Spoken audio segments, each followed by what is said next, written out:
Hey, hey, hey, Jasmine! Happy 18th birthday! Welcome to adulthood, Jasmine. Congratulations on officially stepping into adulthood. Detan, balasang kan basang. May this new chapter be filled with amazing experiences, basang. Isa lang naman ang masasabi ko sa'yo, basang. Tapusin mo ang pag-aaral mo para sa sarili mo at para kay mama mo. Gawin mong inspirasyon si mama mo nang sa ganun maabot mo yung mga pangarap mo sa buhay. Maalala ko nung bata ka pa, bago ako mag-abroad, lagi kitang tinatanong before, tinatanong ko na, basang, pagka mag-aaral ka na ng college, ano naman ang gusto mong kunin? Lagi kong tinatanong yan sa'yo pagka nanonood tayo ng TV or bago tayo matulog before.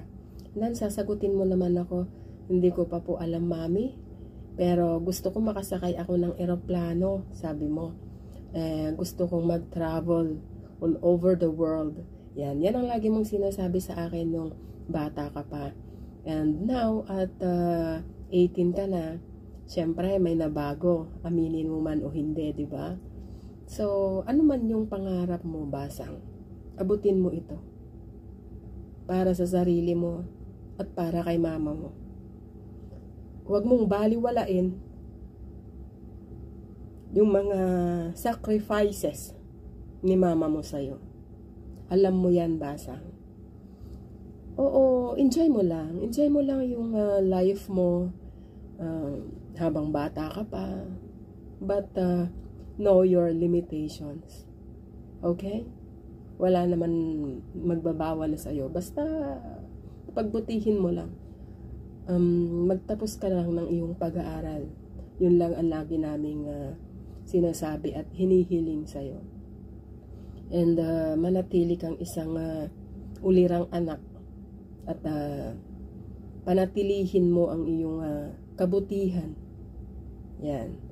Huwag mong kakalimutan, basang, yung mga itinuro sa'yo ni Lolo Pio. Lagi kang binibilin ni Lolo nung maliit pa siya. Tanda mo yon. Apok, ag-eskwela ka nga nalaing. Agadal ka nga nalaing. Tani, kakaasin ni mama, mga adadya abroad. Diba? Matandaan? Yan ang laging sinasabi ni Lolo Pio sa'yo dati. So, basang, enjoy your life. Now at 18 ka na, alam mo na yung tama at mali. And again, happy birthday. Enjoy your party. And I miss you. I miss you all there, guys. Yan lang, basang. Happy birthday. Hi sa inyong lahat dyan. Miss you all. Maybe soon magkikita rin tayo.